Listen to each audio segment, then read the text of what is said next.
เรียนบูชาพระรัตนตรัยไหว้พระสมาทานเบญจศีลกล่าวคำถวายผ้ากฐินแด่พระสงฆ์น้อมผ้ากฐินถวายพระสงฆ์อัปโลกกฐินถวายทายธรรมแด่พระสงฆ์กรรมการสภามหาวิทยาลัยอธิการบดีรองอธิการบดีผู้ช่วยอธิการบดีประธานกรรมการส่งเสริมมหาวิทยาลัยคณบดีผู้อำนวยการสถาบันสำนักศูนย์กองประธานสภาพนักงานมหาวิทยาลัยนายกสโมสรมหาวิทยาลัยนายกสโมสรนักศึกษามหาวิทยาลัยตาม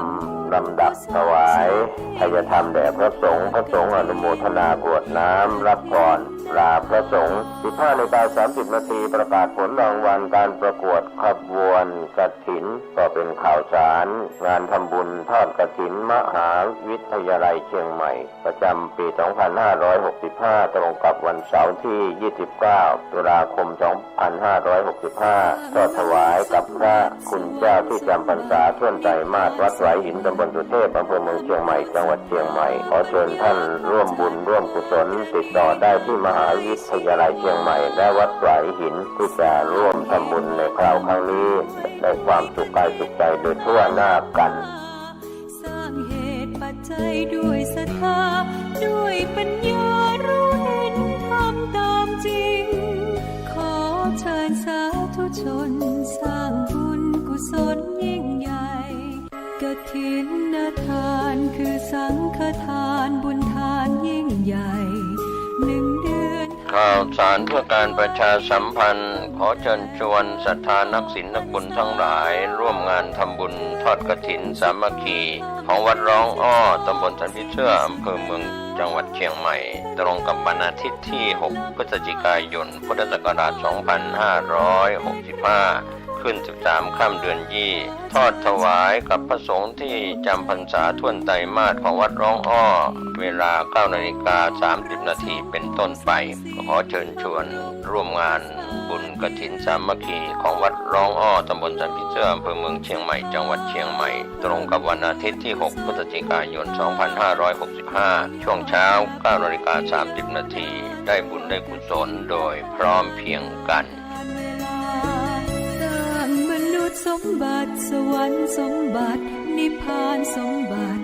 เพิ่มพูนท่านกำลังติดตามรับฟังสถานีวิทยุกระจายเสียงพระพุทธศาสนาแห่งชาติและสังคมคลื่นเพื่อการศึกษาพระพุทธศาสนาและวัฒนธรรมระบบ FM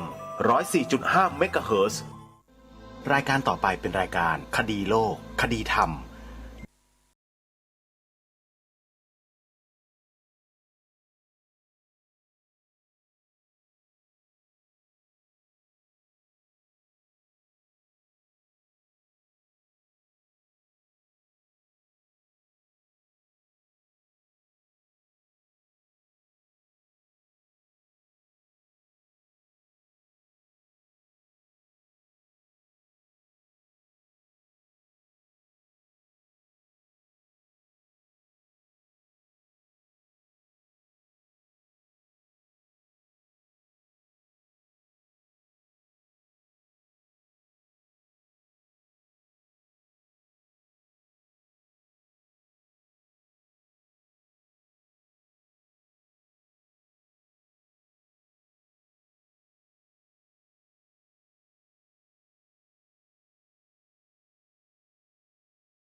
ทางสถานีวิทยุแห่งนี้ท่านผู้ฟังสามารถดาวน์โหลดแอปพลิเคชันเพื่อติดตามรับฟังรายการนี้ได้เป็นประจำทุกวันแอปพลิเคชันชื่อว่าวิทยุพุทธศาสนาอาเซียนวิทยุพุทธศาสนาอาเซียนเป็นแอปพลิเคชันที่ได้ทำการพัฒนาขึ้นมา เพื่อเผยแผ่ธรรมในพระพุทธศาสนาโดยเฉพาะรายการคดีโลกคดีธรรมได้มีโอกาสออกรายการผ่านสถานีวิทยุพระพุทธศาสนาคลื่นต่างๆไม่ว่าจะเป็นวัดหนองกายวัดฝายหินวัดศรีอุดมวงศ์วัดป่าจริยธรรมวัดอารามมงคลวัดบ้านปลาคูนวัดสามชุกวัดป่าบ้านผือวัดธรรมปัญญารามบางม่วงวัดเกาะบกรัตนารามวัดเขาปรีดีเป็นต้นซึ่งสถานีบางสถานีรวมอยู่ในแอปพลิเคชันนี้ก็เท่ากับว่ารายการนี้ได้ออกอากาศผ่านสถานีวิทยุเหล่านั้นแล้วก็ออนแอร์เข้ามาสู่แอปพลิเคชันนี้ด้วยเพราะฉะนั้นท่านใดที่ไม่ต้องการพลาดจากการรับฟังรายการคดีโลกคดีธรรมท่านสามารถดาวน์โหลดแอปพลิเคชันนี้ไว้ในโทรศัพท์มือถือของท่านได้เมื่อดาวน์โหลดไว้แล้วท่านจะไปอยู่ที่ไหนก็ตามท่านสามารถเปิดรับฟังรายการนี้ได้ทุกที่และทุกวันขอกราบขอบพระคุณครูบาอาจารย์ทุกรูปที่เป็นผู้อำนวยการสถานีวิทยุพระพุทธศาสนาคลื่นต่างๆที่ให้ความกรุณาแก่รายการคดีโลกคดีธรรมออกอากาศในแต่ละวันซึ่งเป็นประโยชน์ไม่มากก็น้อยสำหรับพุทธบริษัทของเราที่จะได้เรียกลุกปลุกตื่นกันขึ้นมาเพื่อทำหน้าที่ของตนเอง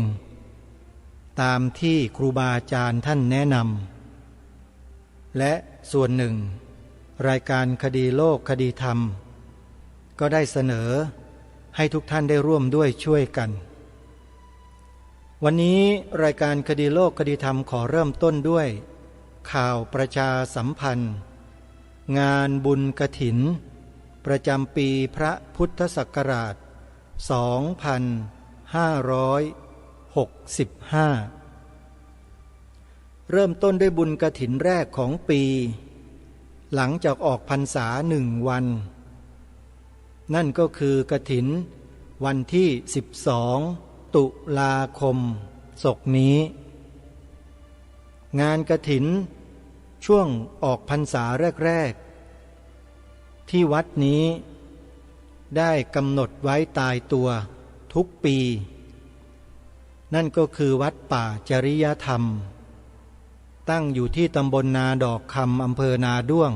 จังหวัดเลยของท่านอาจารย์พระครูจริยสารธรรมหรือท่านพระครูนิรุต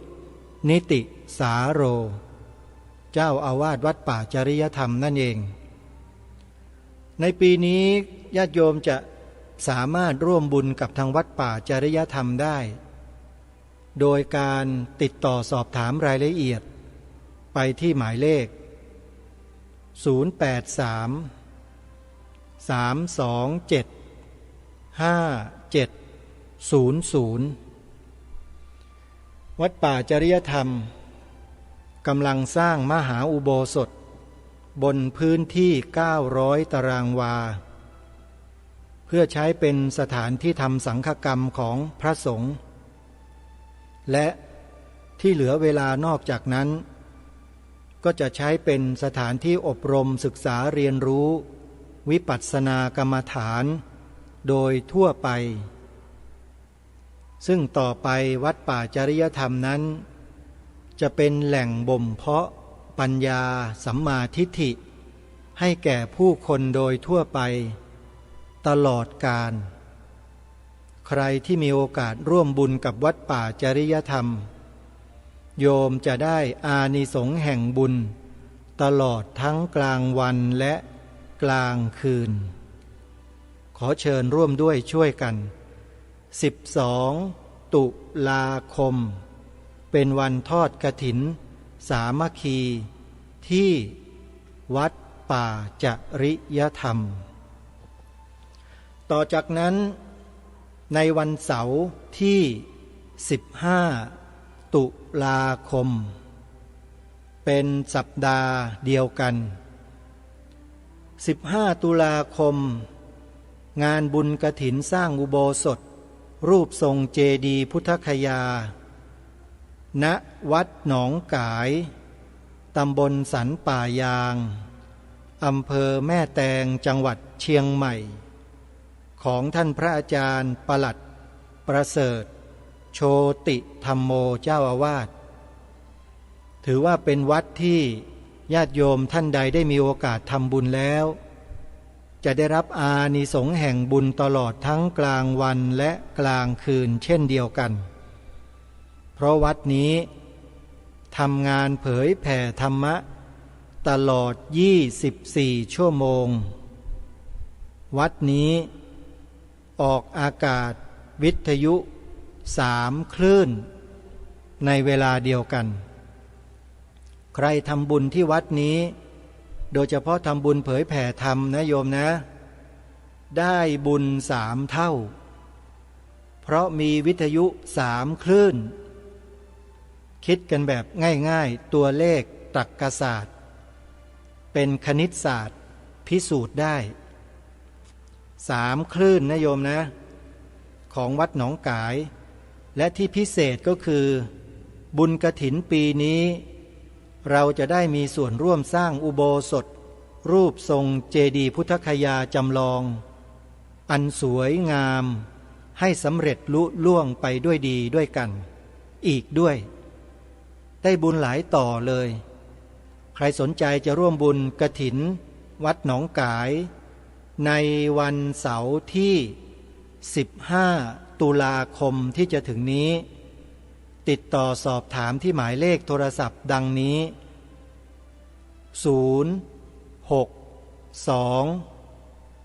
424 9659และ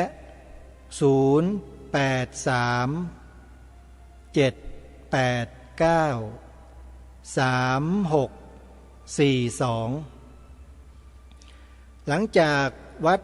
หนองกายจัดทอดกฐินสามัคคีเสร็จในวันรุ่งขึ้นวันอาทิตย์ที่16ตุลาคมก็จะเป็นคิวของวัดศรีอุดมวงศ์ตำบลศรีสงครามอำเภอวังสะพุงจังหวัดเลยจะเป็นวัดที่จัดทอดกฐินในวันดังกล่าว16ตุลาคมนะโยมนะวัดศรีอุดมวงศ์ก็มีกิจกรรมเหมือนกันกับวัดป่าจริยธรรม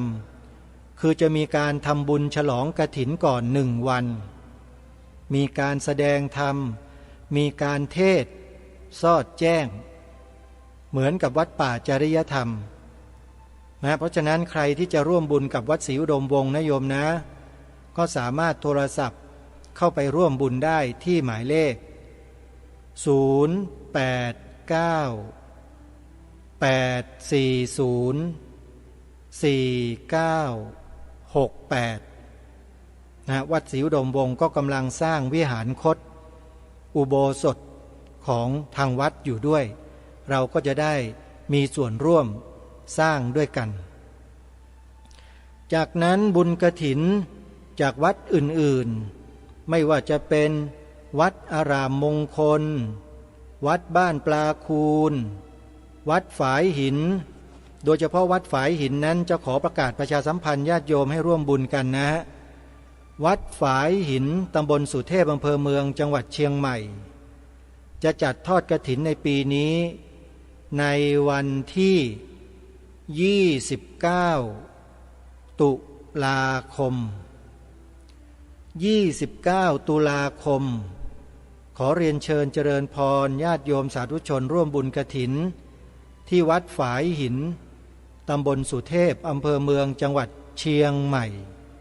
ไปร่วมบุญโดยพร้อมเพรียงกันหมายเลขโทรศัพท์สอบถามรายละเอียดที่วัดฝายหิน ส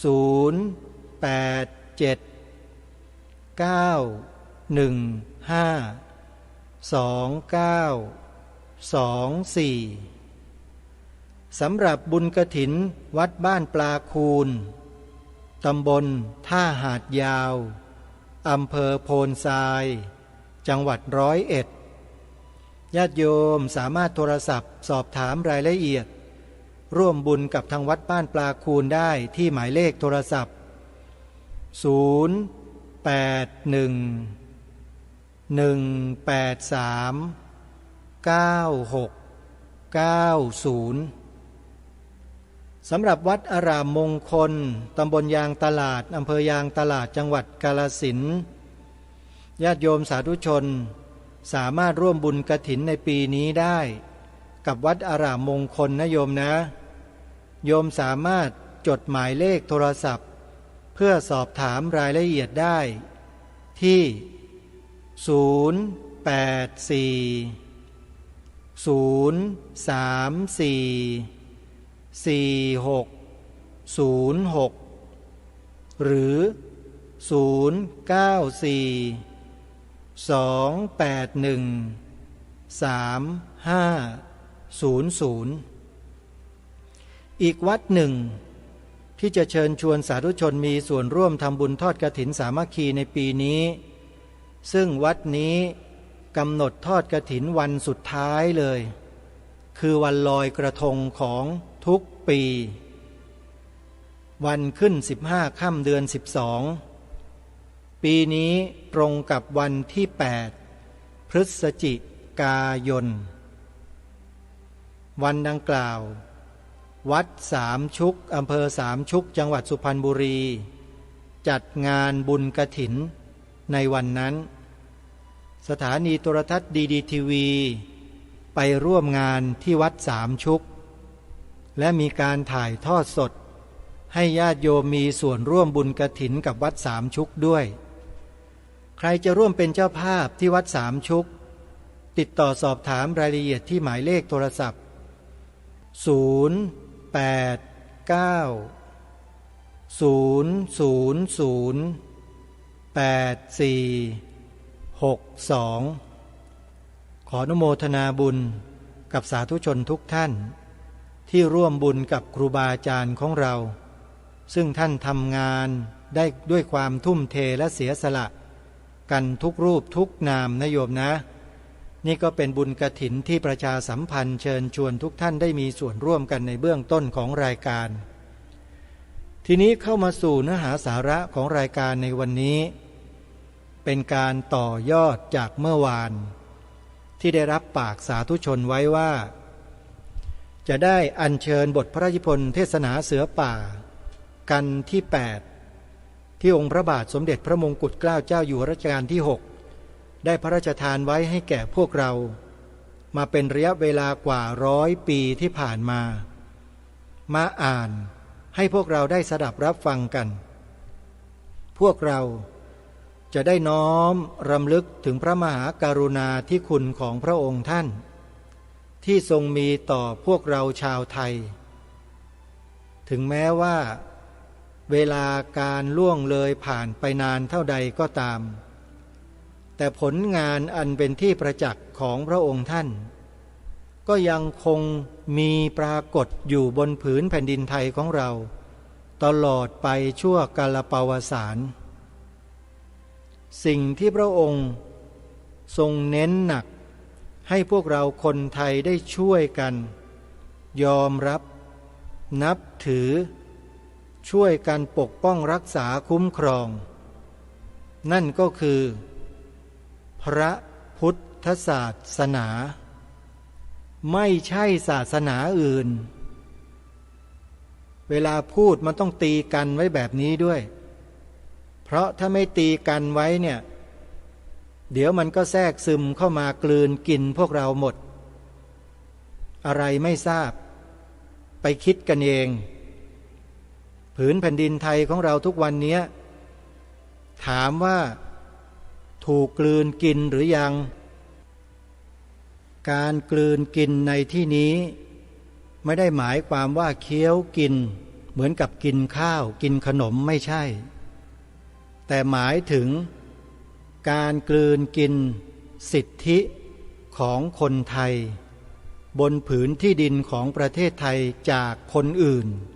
ที่เป็นชาวต่างชาติต่างศาสนาเนี่ยท่านว่าเขากลืนกิน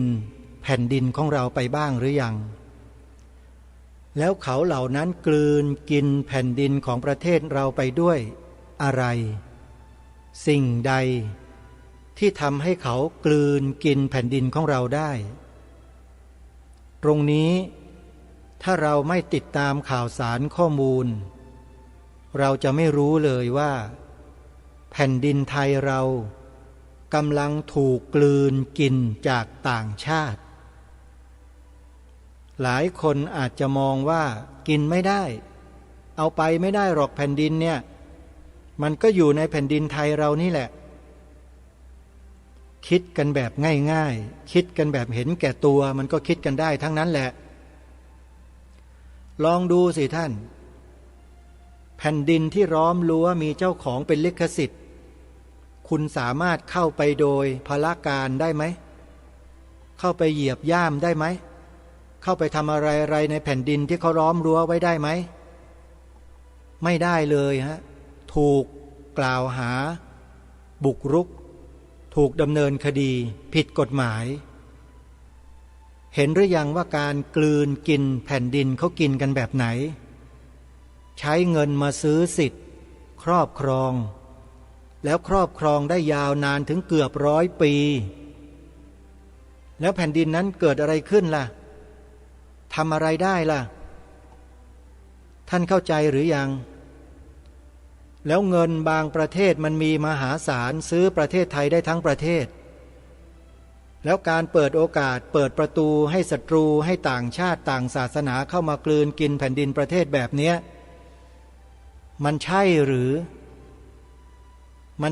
อท่านตรงนี้ไปศึกษาดูให้ดีนะถ้าใครไม่มีข้อมูลจะมาตำหนิรายการนี้ว่าพูดมั่วๆไม่ได้นะไปดูข้อมูลให้ดีว่าเป็นจริงมากน้อยเพียงใดหรือไม่สำหรับรายการนี้ติดตามข้อมูลเหล่านี้มาโดยตลอดแล้วถ้าใครต้องการข้อมูลเหล่านี้นะให้เข้าไปดูใน YouTube พิมพ์อักษรพยัญชนะไทย4 ตัว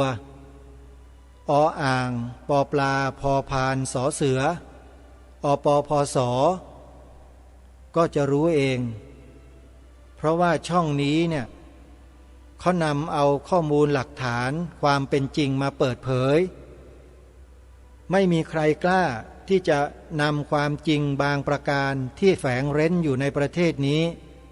มาเปิดเผยเท่ากับช่องนี้ไม่มีใครต้องการรู้ความจริงประเทศไทยว่าเป็นอย่างไรดูช่องนี้อาตมาภาพไม่ได้เป็นพวกเดียวไม่ใช่เป็นคนรู้จักแต่ได้เห็นข้อมูลที่เขานำเสนอแล้วเป็นอะไรที่น่าสนใจที่คนไทยเราจะต้องทำการศึกษาเรียนรู้ไม่ได้ให้ไปเชื่อไม่ได้ให้ไปเข้าข้างใครแต่ให้ไปศึกษาข้อมูลบางอย่างดูเพื่อเราจะได้เป็นองค์ประกอบในการศึกษาเรียนรู้ในข้ออื่นๆต่อไปด้วยนะเพราะฉะนั้นการกลืนกินแผ่นดินไทยประเทศไทยของเรานั้นถามว่าทำได้หรือไม่ทำได้ยังไงออกกฎหมายมาดิออกกฎหมายเปิดเลยเปิดให้ชาวต่างชาติมาครอบครองแผ่นดินไทยได้เลยเข้าใจไหมโยมมาเป็นเจ้าของแผ่นดินน่ะคือซื้อเอาเงินมาซื้อให้หมดแล้วก็ล้อมรั้วไว้แล้วพวกเราเข้าไปได้ไหมไปทำอะไรได้ไหมไม่ได้แล้วเข้าใจหรือยังว่าการขายแผ่นดินการขายชาติมันเป็นยังไงนี่แหละของจริง ตัวจริงเสียงจริงเป็นอย่างนี้นะใครสนใจก็เข้าไปดูกันทีนี้กลับมาในเรื่องของเราที่จะปรารภและพูดคุยกันเมื่อสักครู่นี้พูดถึงบทพระราชนิพนธ์เทศนาเสือป่าของล้นเกล้ารัชกาลที่6แล้วก็เลยไปเรื่องของการขายแผ่นดินการซื้อแผ่นดินไทยด้วยเงินมหาศาลที่มีคนไทยบางกลุ่มบางพวกเปิดทางให้ชาวต่างชาติเข้ามากว้านซื้อที่ดินองค์พระบาทสมเด็จพระมงกุฎเกล้าเจ้าอยู่หัวรัชกาลที่6ทรงมีน้ำพระราชฤทัยเต็มเปี่ยมด้วยพระมหากรุณาธิคุณเป็นล้นพ้นทรงกระทำดำเนินนโยบายแห่งชาติทำให้ประเทศไทยพ้นจากการเป็นทาสของสนธิสัญญาต่างๆจนหมดสิ้นไม่มีเหลือเลยในรัชสมัยของพระองค์ท่าน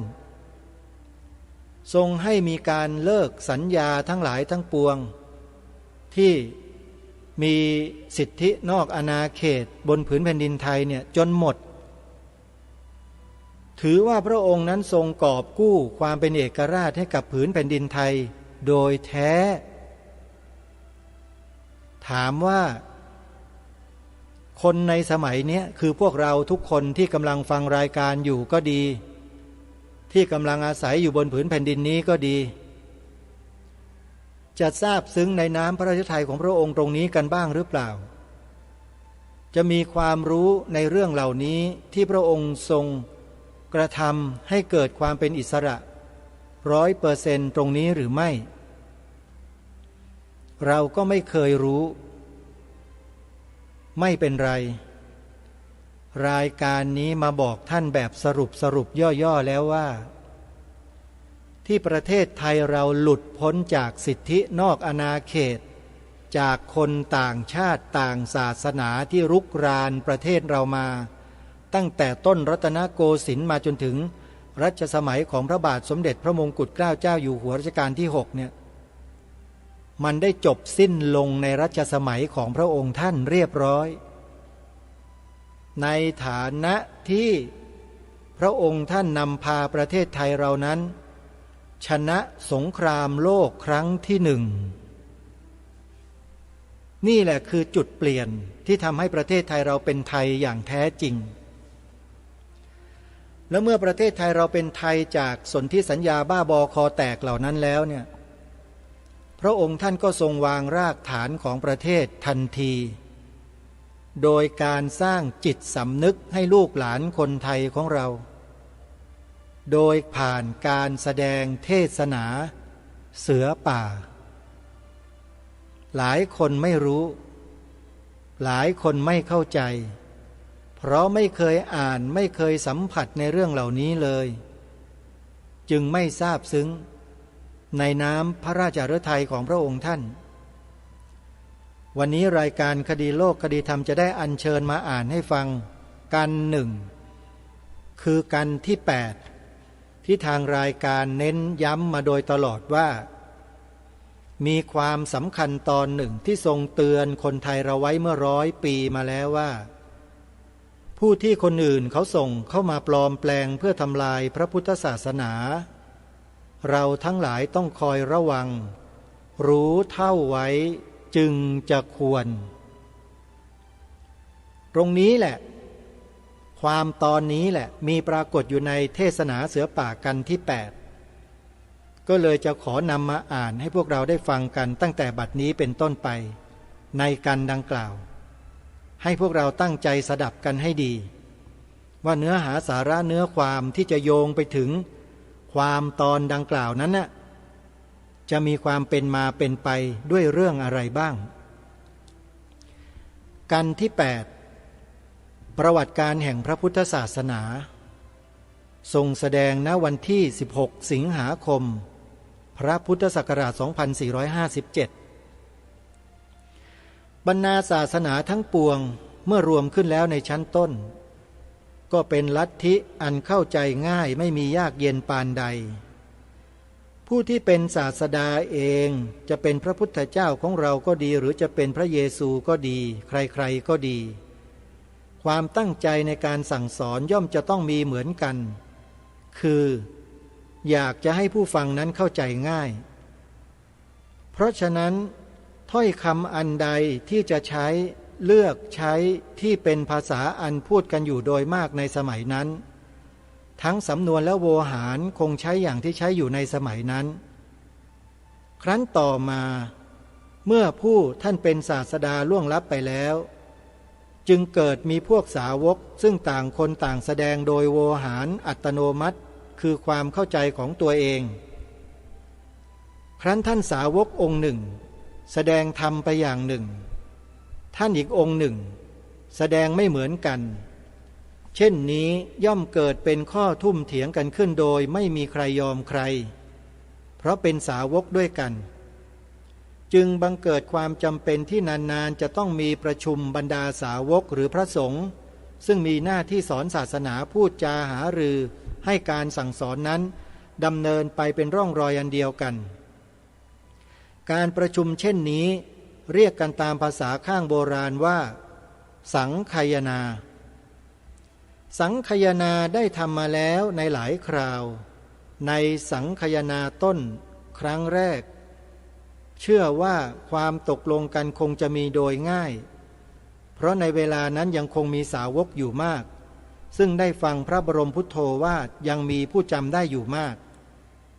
เพราะฉะนั้นข้อใดซึ่งฝ่ายหนึ่งจำได้อีกฝ่ายหนึ่งหลงไปก็คงเอามารวมกันเข้าได้เป็นชิ้นเป็นอัน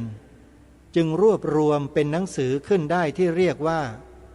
พระบาลีแต่ทั้งมีพระบาลีเช่นนั้นแล้วยังไม่วายความทุ่มเถียงกันในหมู่พระสงฆ์ที่สอนศาสนาเองเพราะเหตุว่า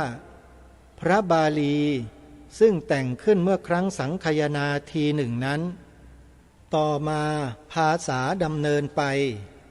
ภาษาที่คนพูดกันก็ไม่ตรงกับภาษาที่ใช้ในสมัยกาลโน้นเสียแล้วเพราะฉะนั้นก็เกิดมีผู้แปลภาษาเก่านั้นต่างๆกันขึ้นเองคือที่เรียกว่าพระอัฏฐกถาจารย์พระอัฏฐกถาจารย์ย่อมแปลตามความเห็นของตัวเองอธิบายตามที่ตนคิดเห็นว่าจะเป็นอย่างไร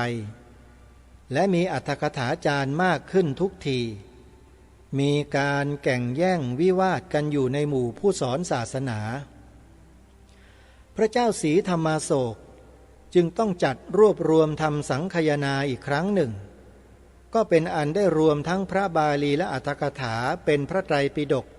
อย่างที่เรารู้กันอยู่เดี๋ยวนี้และมีสูตรต่างๆสำหรับอธิบายเล่าเรื่องว่าครั้งนั้นพระพุทธองค์ทรงเทศนาด้วยธรรมข้อนั้นในตำบลนั้นแก่ผู้นั้นดังนี้เป็นต้นต่อมาแม้ในพระวินัยบัญญัติยังมีผู้แปลแตกต่างกันได้อยู่มากเช่นเมื่อสังคายนาครั้งหนึ่งพระภิกษุถึงแก่แตกกันเป็นสองคณะคณะหนึ่งซึ่งเป็นคณะกลาง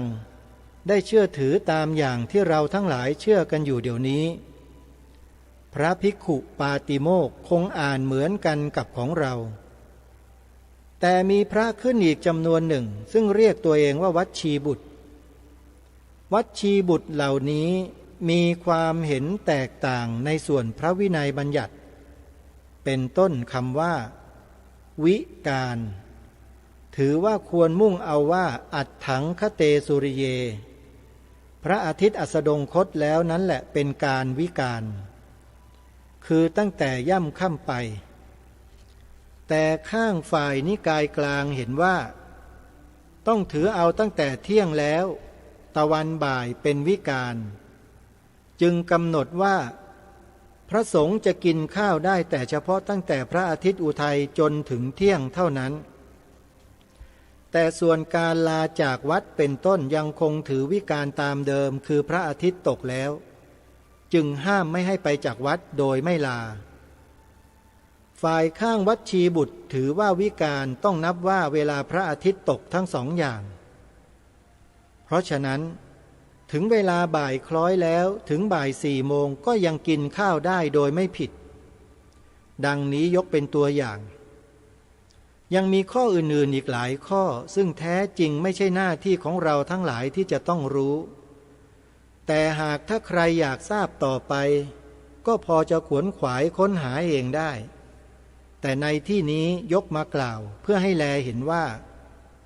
แท้จริงเกิดความเข้าใจกันคนละอย่างในเรื่องเล็กน้อยเช่นนี้จึงเกิดมีพระแตกไปเป็น2 จำพวกหนึ่งคือพวกวัชชีบุตร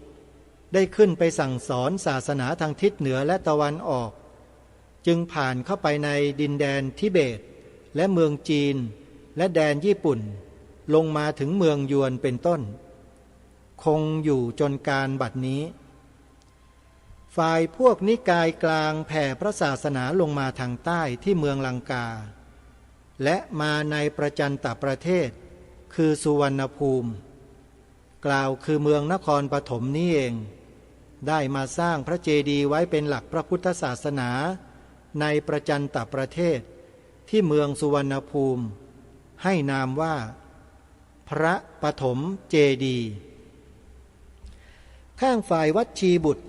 เขาคงใช้ภาษาบาลีเป็นภาษาสันสกฤตตามเดิมข้างฝ่ายนิกายกลางและใต้เปลี่ยนแปลงใช้บาลีเป็นภาษามคธเพื่อสะดวกแก่ชาวใต้ซึ่งโดยมากรู้ภาษามคธและพูดภาษามคธเมื่อภาษาแตกต่างกันไปเช่นนี้กลับยิ่งมีข้อทุ่มเถียงกันมากขึ้นเพราะบางทีข้อหนึ่งที่พูดได้แจ่มแจ้งในภาษาสันสกฤตพูดไม่ได้แจ่มแจ้งในภาษามคธฝ่ายที่เขาคงถือบาลีสันสกฤตอยู่นั้นเขากล่าวว่าของเขาได้พระศาสนาแท้จริงไว้ดีกว่าเขาจึงเรียกนิกายของเขาว่ามหายานคือเป็นญาณอันใหญ่ที่จะนำไปให้สำเร็จในทางพระศาสนาเขาเรียกฝ่ายมหานิกายกลางว่าหินนญาณเป็นญาณต่ำอ้างความว่าใช้ภาษามคธซึ่งเป็นภาษาบ้านนอกของภาษาสันสกฤตแต่ต่อมาต่างคนต่างเดินแยกกันไปเมื่อถึงกับใช้บาลีแตกต่างกันเช่นนี้แล้วไม่มีหนทางที่จะลงกันได้ข้างพระทิเบตพระจีนพระยวนและพระญี่ปุ่นเขาใช้ภาษาสันสกฤตอยู่แท้จริงมานานแต่ต่อมารู้สึกว่าภาษาสันสกฤตเป็นภาษาที่ยากพูดได้ลำบากเขาจึงคิดใช้ภาษาพื้นเมืองนั้นแท้จึงเกิดเป็นธรรมเนียมชาวทิเบตสวดมนต์ภาษาทิเบตพวกจีนสวดมนต์ภาษาจีนพวกยวนสวดมนต์ภาษายวนญี่ปุ่นสวดภาษาญี่ปุ่นดังที่เราทั้งหลายก็แลเห็นกันอยู่แล้วเช่นพระยวนทำกงเต็กสวดภาษายวนแต่สันสกฤตของเขาหาได้ทิ้งไม่คงเขียนเป็นมนต์ลงไว้ในกระบอกแล้วเอากระบอกนั้นปักไว้ถ้าใครอยากจะได้บุญมากว่าแต่ภาษาพื้นเมืองไม่พอจะว่าภาษาสันสกฤตก็ว่าไม่เป็นจึงเอามือหมุนไปกระบอกนั้นให้หันไปนับว่าได้บุญพอแล้วนี่แหละเห็นได้ว่าในชั้นต้นจะเป็นมหายานก็ดีหินยานก็ดีความตั้งใจเหมือนกันหมดคือตั้งใจที่จะถือให้ดีที่สุดแต่เมื่อต่อมาห่างไกลจากสมัยการเดิมการถือเสื่อมลงจนเหลือแต่พิธีเป็นพื้นจนลงถึงเอามือปั่นกระบอกอย่างนี้ก็นับว่าสวดมนต์อย่างหนึ่งและเดี๋ยวนี้ก็ยิ่งไปกว่านั้นเสียอีกคือเอากระบอกนั้นแหละผูกไว้ที่กระแสน้ำให้น้ำไหลพัดกระบอกมนต์หมุนไปเท่านั้นก็ได้บุญและในที่สุดมีเครื่องยนต์ไฟฟ้าสำหรับทำให้กระบอกมนต์นั้นหมุนเจ้าของเครื่องยนต์ก็ได้บุญด้วยข้อนี้นึกดูก็น่าหัวเราะแต่เราจะหัวเราะก็ไม่ได้เพราะของเราก็มีเหมือนกันเราเขียนมนต์ใส่ธงจระเข้ปักไว้ตามวัดตามบ้านลมพัด ยายแก่ของเราก็ว่าได้บุญหรือเราเขียนพระบทไว้ตามศาลา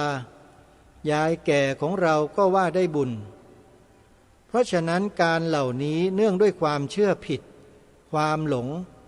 และถ้าจะว่าไปแล้วบางทีพูดแรงไปหน่อยแต่ที่จริงความผิดตกอยู่ที่พระคือพระควรจะรู้ว่าความประพฤติเช่นนี้ผิดด้วยพระบรมพุทโธวาทความประพฤติเช่นนี้เป็นของไม่ตรงกับพระบรมพุทโธวาทแต่พระไม่พูดไม่ว่าเพราะถ้าจะว่าเขาจะไม่ให้ข้าวกินธรรมเนียมพระจะอยู่ได้ก็โดยบิณฑบาตจากชาวบ้านถ้าพูดไปวุ่นวายเช่นนี้เขาไม่ให้ข้าวกินก็อดเหตุนี้พระในเมืองจีนเมืองญี่ปุ่นเมืองยวนซึ่งรัฐบาลเขาไม่ได้บำรุงพระพุทธศาสนาจึงเหลวไหลกว่าพระในเมืองเราซึ่งได้รับความทำนุบำรุงพอสมควรไม่สู้จำเป็นจะต้องกลัวอดมากนักส่วนในเมืองเราเป็นตัวอย่างที่แลเห็นได้เหมือนกันว่าการละทิ้งปล่อยลอยๆในเรื่องถือศาสนาไม่ค่อยถือเคร่งกันเพราะเมื่อบวชเข้าแล้วรู้สึกว่าตัวหากินง่ายถึงอย่างไรเดินถือบาตรไปหน่อยเขาก็ให้ข้าวกินนอนอยู่วัดเฉยๆก็ไม่อดไม่ตาย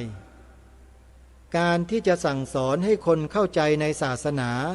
ไม่เป็นความจำเป็นอันใดเพราะถึงสอนก็ได้กินไม่สอนก็ได้กินนั่งอยู่เฉยๆหากินได้แล้วทำไมจะต้องไปนั่งสั่งสอนให้เปลืองเวลาจึงคอยแต่รับกิจนิมนต์ไปบ้านสวดมนต์สัมพุทเทอิติปิโสภควาซึ่งตัวพระที่สวดเองก็ไม่เข้าใจเทศก็เลือกเอาแต่หนังสือที่คนเก่าๆเขาแต่งไว้เอาไปอ่านผู้ฟังจะเข้าใจหรือไม่เข้าใจก็ไม่รู้แท้ที่จริงท่านทั้งหลายที่นั่งอยู่ที่นี้ได้เคยฟังเทศที่พระแสดงมาหลายหนข้าพเจ้าขอถามตามความจริงท่านทั้งหลายเข้าใจเทศของพระนั้นดีเท่าที่ข้าพเจ้าเทศหรือเชื่อว่าโดยมากคงจะต้องบอกว่าไม่เข้าใจเลยเพราะเหตุใดเพราะพระไม่ได้พูดภาษาซึ่งเราทั้งหลายพูดกันอยู่เดี๋ยวนี้พระพูดภาษาซึ่งคนไทยเราพูดกันมาเมื่อ700 ปีล่วงมาแล้วภาษาเดิมเป็นอันมากถึงโวหารและสำนวนวิธียกอุทาหรณ์ก็เปลี่ยนแปลงมนุษย์อื่นๆในเมืองไทยทุกจำพวกเปลี่ยนภาษาของตัวมาแล้วยังมีพระจำพวกเดียวคงพูดภาษาที่ใช้เมื่อ700 ปีมาแล้วเท่ากับไม่ได้พูดภาษาไทยข้อนี้จึงทำให้เกิดความเบื่อหน่ายเพราะในเมื่อคนทั้งหลายฟังพระเทศรู้สึกว่าเหมือนไปนั่งฟังคนพูดภาษาฝรั่งหรือภาษาแขกซึ่งเราไม่เข้าใจเลยจะได้ผลประโยชน์อะไรหาประโยชน์ไม่ได้ส่วนพระเองเพราะความรู้ไม่มีจริงจึงต้องเอาหนังสือที่เขาแต่งไว้เก่าๆมาอ่านเพราะจะแต่งขึ้นใหม่ตนเองก็ไม่มีความรู้จริงแม้มหาปรริญญาของเราที่เรียนได้ประโยค8ประโยค9ก็รู้เท่าที่มีอยู่ในธรรมบทและทีปณี2 คัมภีร์เท่านั้นความรู้จึงไม่ได้ลึกซึ้งอันใดการเรียนหนังสือเป็นแต่อวดกันว่ารู้ไวยากรณ์รู้ศัพท์ส่วนเรื่องแม้ประวัติของพระศาสดาของเราก็ไม่ปรารถนาเรียน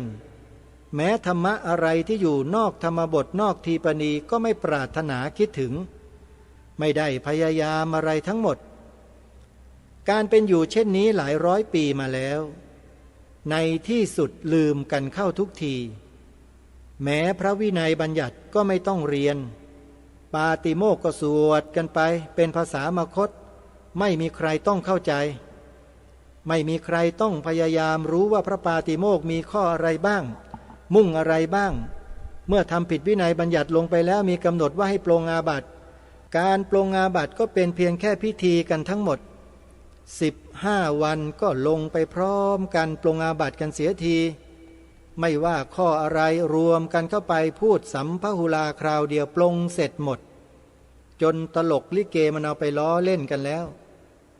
คือมันไปนั่งกับเสาบ้างอะไรบ้างมันพูดว่าเถากล้วยบ้างอะไรบ้างแล้วปลงอาบัติได้เป็นที่น่าอายที่สุดการเป็นอยู่เช่นนี้พระบาทสมเด็จพระจอมเกล้าเจ้าอยู่หัวทอดพระเนตรเห็นว่า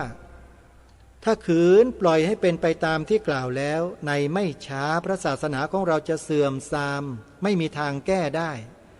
จึงทรงตั้งธรรมยุตติกานิกายขึ้น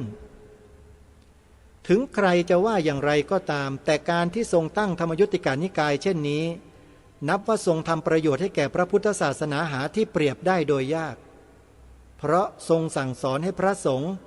ต้องพยายามรู้ข้อปฏิบัติที่ดีงามอย่างน้อยให้รู้จักถือตามพระวินัยบัญญัติโดยเคร่งครัดต้องพยายามเรียนพระธรรมวินัยโดยความเข้าใจเช่นนี้นับว่าเป็นประโยชน์มากมายเท่ากับได้ของต่ออายุพระศาสนาแม้แต่เท่านี้ก็แลเห็นแล้วคือพระบาทสมเด็จพระจอมเกล้าเจ้าอยู่หัวเสด็จสวรรคตไปก็ไม่กี่ปีสาวกของพระองค์ท่านคือพวกธรรมยุทธความคิดแคบลงไปเพียงเท่าใดในเวลานี้แคบลงมาจนแลเห็นว่าสิ่งใดไม่สำคัญหมดนอกจากห่มแหวกอยู่แล้วเป็นพอถ้าเราห่มแหวกแล้วเราเก๋พอแล้วทางวินัยเราไม่ต้องเรียนเท่านี้เห็นได้ว่าเลวปานใดความที่เป็นไปได้ถึงเพียงนี้เนื่องจากการที่เห็นว่าคนนับถือมากนับถือว่าดีหมดทุกอย่างถือว่าคนเชื่อถือนิยมแล้วจะประพฤติดีจริงหรือไม่ดีจริงเขาก็นิยมความคิดเช่นนี้เป็นอันตั้งอยู่ในความประมาทใช่แต่เท่านั้นความประพฤติของพระธรรมยุทธ์บางพวกประพฤติที่เป็นหนทางซึ่งอาจจะเกิดความเสียหายแก่พระพุทธศาสนาคือพูดโดยตรงๆดูถูกพระมหานิกายว่าไม่ใช่พระดังนี้เป็นต้นแท้จริงพระมหานิกายตั้งแต่เขารู้สึกว่าพระธรรมยุทธ์พยายามมาดีอย่างไรแล้วจนได้รับความนิยมเชื่อถือของคนทั้งหลายอย่างไรแล้วฝ่ายมหานิกายได้ตั้งใจบำเพ็ญเล่าเรียนศึกษาธรรมวินัยจนในเวลานี้เกิดมีพระมหานิกายขึ้นจำพวกหนึ่งซึ่งถือจริงความรู้มีไม่ผิดกับธรรมยุทธ์ปฏิบัติไม่ผิดกับธรรมยุทธ์เลยยังผิดกันอยู่แต่ห่มคลุมเท่านั้นเรื่องนี้ข้าพเจ้าเองผู้บวชเป็นธรรมยุทธ์ได้รู้สึกมานานแล้วว่าพระธรรมยุทธ์ถ้ามัวงมมัวเชื่อตัวหลงไปว่าห่มแหวกแล้วพอแล้วคนเขาจะนับถือในไม่ช้าปานใดคงจะลงตีต๊อกตีแป๋งเป็นพระยวนเพราะเรียนไม่ต้องเรียนรู้เองเสียหมดแล้วใครในหมู่ธรรมยุทธ์ที่นับถือเป็นครูบาอาจารย์พูดอะไรลูกศิษย์พูดตามกันหมดครูบาอาจารย์หลงบ้างอะไรบ้างตามทีเถอะฝ่ายมหานิกายเขารู้สึกว่าคนทั้งหลายนิยมธรรมยุทธ์มากเขาเองได้เสียเปรียบอยู่จึงได้ขมักเขม้นพยายามขึ้นเขาจะกลับดีขึ้นในไม่ช้าจะข้ามหน้าธรรมยุทธ์ไปข้อนี้สมเด็จพระมหาสมณเจ้าเข้าพระทัยดีจึงทรงพยายามอยู่เสมอที่จะทรงตักเตือนว่าพระธรรมยุทธ์ก็ดีพระมหานิกายก็ดีควรถืออยู่ว่าเราเป็นข้าพระพุทธเจ้าด้วยกันส่วนนามของคณะเราจะเรียกว่าอะไรไม่สำคัญข้อสำคัญมีอยู่อย่างเดียวว่าเราต้องพร้อมใจกันจงรักภักดีต่อพระพุทธเจ้าต้องพยายามปฏิบัติตามคำที่พระพุทธเจ้าทรงสั่งสอนนั้นอย่างดีที่สุดที่เราจะพึงปฏิบัติได้อีกอย่างหนึ่งเป็นข้อสำคัญจะเป็นธรรมยุทธ์ก็ดีจะเป็นมหานิกายก็ดีย่อมเป็นพระไทยด้วยกันหมดถ้าพระไทยเราแตกกันแล้วจะเป็นข้อเสื่อมเสียไม่เฉพาะแก่ชาติไทยเราทั้งจะเป็นเครื่องทำลายพระพุทธศาสนาเพราะเหตุใดต้องเข้าใจว่าพระพุทธศาสนาในเวลานี้ไม่มีแห่งใดในโลกที่จะถือจริงรู้จริงเท่าในเมืองไทยเราเมืองไทยเราเปรียบเหมือนป้อมมันใหญ่ซึ่งเป็นแนวที่สุดของพระพุทธศาสนา แนวที่หนึ่งแนวที่สองร่อยหรอเต็มทีแล้วยังแต่แนวที่สามและแนวที่สุดคือเมืองไทยเมื่อเรารู้สึกว่ามีหน้าที่สำคัญจะต้องยึดแนวที่สุดเราทั้งหลายจะต้องรู้สึกพร้อมใจกันว่าเราจะต้องรู้สึกภาคภูมิในใจของเราเหมือนหนึ่งทหารที่ได้รับมอบให้รักษาหน้าที่สำคัญเมื่อเป็นแนวที่สุดเช่นนี้ข้าศึกตีพ้นแนวไปได้แล้วเป็นหมดเราทั้งหลายเป็นผู้รักษาแนวนี้ถ้าเราไม่ตั้งใจรักษาจริงๆแล้วถ้ามีอันตรายอย่างใดมาถึงพระพุทธศาสนาเราทั้งหลายจะเป็นผู้ที่ได้รับความอับอายด้วยกันเป็นอันมากเหตุฉะนี้หน้าที่ของเราที่เป็นทหารที่เป็นเสือป่าจะต้องตั้งใจที่จะรักษาความมั่นคงของพระพุทธศาสนาในกรุงสยามอย่าให้มีอันตรายมาถึงได้อันตรายที่จะมีมาถึงนี้ไม่ใช่จะมีแต่เฉพาะที่เดินมาตรงหน้าถ้าจะระวังแต่เฉพาะอันตรายที่จะเดินมาตรงหน้าบางทีไม่ทันรู้ตัวอันตรายนั้นจะมาถึงเสียแล้วเปรียบเหมือนต่างว่าเรายึดป้อมอยู่แต่เราจะไม่ส่งกองลาดตระเวนหรือผู้สืบข่าวออกไปคอยติดต่อกับข้าศึกและมิหนำซ้ำคนในป้อมก็นอนหลับกันเสียหมดเพราะเห็นว่าข้าศึกยังไม่มาเมื่อข้าศึกมาเข้าแล้วจะลุกขึ้นจับปืนทันหรือเพราะฉะนั้นหน้าที่ของเราทั้งหลายก็ต้องทำเหมือนอย่างคนรักษาป้อมคือต้องไม่ประมาทต้องคอยระวังคอยดูหนทางที่ข้าศึกคิดเข้าตีป้อมเราต้องคอยจับคนลักลอบสอดแนมของข้าศึกต้องคอยจับพวกข้าศึกซึ่งส่งเขามาปลอมพลดังนี้ฉันใดผู้ที่คนอื่นเขาส่งเข้ามาปลอมแปลงเพื่อทำลายพระพุทธศาสนาเราทั้งหลายต้องคอยระวังรู้เท่าไว้จึงจะควร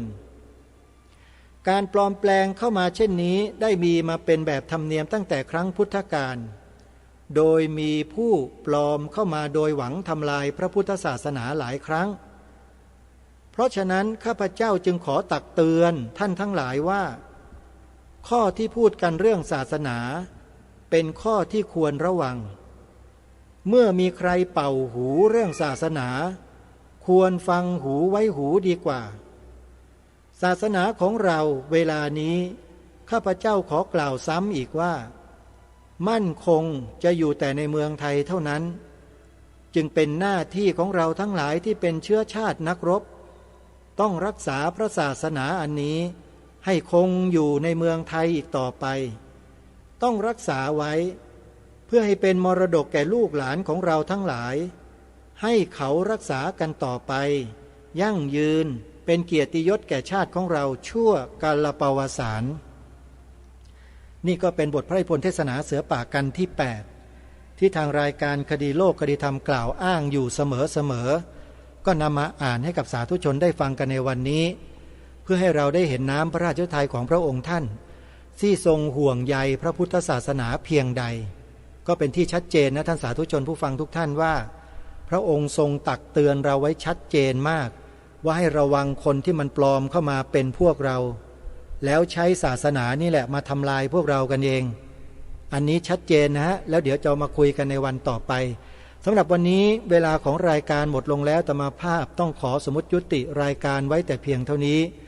ไว้พบกันใหม่ในวันต่อไปขอความสุขความสวัสดีในธรรมแห่งองค์สมเด็จพระบรมศาสดาสัมมาสัมพุทธเจ้าจงปรากฏเกิดมีขึ้นในจิตใจของท่านผู้ฟังทุกท่านทุกคนเทินขอเจริญพรกล้าคิดก็ต้องกล้าทำอย่ากลัวถ้าทำความดีเป็นศึกษาปัญหาให้ทันท่วงทีเมืองไทยจะพัฒนากว่านี้รายการดีคดีโลกคดีธรรมขอรำพันบรรยายความคิดเครื่องหมายแห่งสีทั้งสามงามถนัดข่าว คือบริสุทธิ์สีสวัสดิ์หมายพระไตรรัตน์และธรรมะคุมจิตไทยแดงคือโลหิตเราใสซึ่งยอมสละได้เพื่อรักษาชาติศาสนาน้ำเงินคือสีโสภาอันจอมกระชากถ้าโปรดเป็นของส่วนองค์จัดริ้วเข้าเป็นไตรรงค์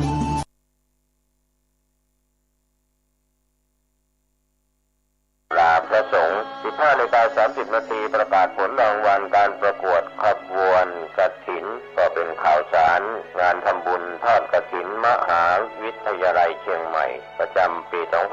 2565 ตรงกับวันเสาร์ที่ 29 ตุลาคม 2565 ก็ถวายกับพระคุณเจ้าที่จำพรรษาส่วนใจมาศวัดไหหิน ท่านกำลังรับฟังสถานีวิทยุสาธารณะจังหวัดเชียงใหม่คลื่นพัฒนาคุณภาพชีวิต FM 92.25 เมกะเฮิรตซ์บริหารและจัดการโดยวัดป่าแดงมหาวิหารส่งกระจายเสียงจากเลขที่ 71 หมู่ที่ 14 บ้านใหม่หลังมอ ตำบลสุเทพอำเภอเมืองจังหวัดเชียงใหม่รหัสไปรษณีย์ 50200 หมายเลขโทรศัพท์0818815690 052000636-7วัดดอนจันทร์อำเภอเมืองจังหวัดเชียงใหม่ขอเชิญร่วมงานพิธีเทวาภิเษกวันปิยมหาราชรัชกาลที่ 5 ระหว่างวันที่ 21 ถึง 23 ตุลาคม 2565 ขอเชิญผู้มีจิตศรัทธาร่วมบริจาคดอกกุหลาบสีแดงขาวชมพูเพื่อจัดถวายที่วิหารร.5 และวันที่ 23 ตุลาคม 2565 ขอเชิญร่วมพิธีทำบุญตักบาตรสืบชะตาพิธีพุทธาภิเษกตะกรุดดินเผาปีที่ 3 ตั้งแต่เวลา 7:30 น.เป็นต้นไปติดต่อถวายโรงทานณวัดดอนจันทร์อำเภอเมืองจังหวัดเชียงใหม่โทร 053-240-184 053-240-1ที่ดีๆวันนี้สวัสดีครับท่านผู้ฟังที่เคารพการนำสารธรรมดีๆแบ่งปันให้ท่านได้คิดได้พิจารณากันผมเกษตรเพชรสำริดวิทยากรก็นำเรื่องราวต่างๆฝากไว้เป็นธรรมะที่เกิดขึ้นในปัจจุบันหลายคนกฐินทานคือสังฆทานบุญทานยิ่งใหญ่1 เดือนท่านกำหนดไว้นับตั้งแต่วันพิธีทำบุญทอดกฐินมหาวิทยาลัยเชียงใหม่ประจำปี 2565 ทอดถวายวันเสาร์ที่ 29 ตุลาคม พุทธศักราช 2565 ณ วัดสายหินตำบลสุเทพอำเภอเมืองเชียงใหม่ จังหวัดเชียงใหม่ 13 นาฬิกาพร้อมกันที่ศาลาธรรมมหาวิทยาลัยเชียงใหม่ตั้งขบวนแห่องค์กฐินและบริวารหน้าศาลาธรรมมหาวิทยาลัยเชียงใหม่เคลื่อนขบวนแห่องค์กฐินและบริวารออกจากศาลาธรรมมีกำหนดไปตามเส้นทาง 13:30 น.ขวงวัฒนธรรมมหาวิทยาลัยเชียงใหม่ขบวนแห่องค์กฐินและบริวารทุกคณะสถาบันสำนักและส่วนงานต่างๆพร้อมกันมีการแสดงของชมรมพื้นบ้านล้านนาสโมสรนักศึกษาสวัสดีครับท่านผู้ฟังที่เคารพการแบ่งปันความคิดดีๆวันนี้วัดดอนจันทร์อำเภอเมืองจังหวัดเชียงใหม่ขอเชิญร่วมงานพิธีเทวาภิเษกวันปิยมหาราชรัชกาลที่ 5 ระหว่างวันที่ 21 ถึง 23 ตุลาคม 2565 ขอเชิญผู้มีจิตศรัทธาร่วมบริจาคดอกกุหลาบสีแดงขาวชมพูเพื่อจัดถวายที่วิหารร.5 และวันที่ 23 ตุลาคม 2565 ขอเชิญร่วมพิธีทำบุญตักบาตรสืบชะตาพิธีพุทธาภิเษกตะกรุดดินเผาปีที่ 3 ตั้งแต่เวลา 7:30 น.เป็นต้นไปติดต่อถวายโรงทานณวัดดอนจันทร์อำเภอเมืองจังหวัดเชียงใหม่โทร 053-240-184 053-240-184ข่าวสารการประชาสัมพันธ์กำหนดการพิธีทำบุญอายุวัฒนมงคล 80 ปีพระเดชพระคุณพระเทพปริยัติสะอาดขันติโกประเรียนธรรม7 ประโยคพุ พุทธศาสดุษฎีบัณฑิตกิติมศักดิ์เจ้าคณะจังหวัดเชียงใหม่เจ้าอาวาสวัดเจ็ดยอดพระอารามหลวงอังคารที่ 27 กันยายน 13:30 น.พระสงฆ์160 รูปรับทักษิณาทานวันพุธที่ 28 กันยายน 6:30 น.ถวายภัตตาหารเช้าแด่พระภิกษุสามเณรวัดเจ็ดยอดพระอารามหลวง 9:30 น.พระเดชพระคุณพระเทพบริยัติจุดธูปเทียนบูชาพระรัตนตรัยในพิธีก็มีการนำบูชาพระรัตนตรัยอาราธนาศีลพระสงฆ์ให้ศีลสาธารณพิธีกรอาราธนาพระปริตรพระสงฆ์ทรงสมณศักดิ์60 รูปเจริญพุทธมนต์ถวายทายธรรมพระสงฆ์อนุโมทนากรวดน้ำรับพรถวายภัตตาหารเพลแด่พระสงฆ์แขกผู้มีเกียรติรับประทานอาหารร่วมกัน 17 นาฬิกามอบทุนการศึกษาสำหรับพระภิกษุสามเณรนิสิตนักเรียนโดยพระเดชพระคุณพระเทพปริยัติให้โอวาทมอบธรรมก็เป็นกำหนดการพิธีทำบุญอายุวัฒ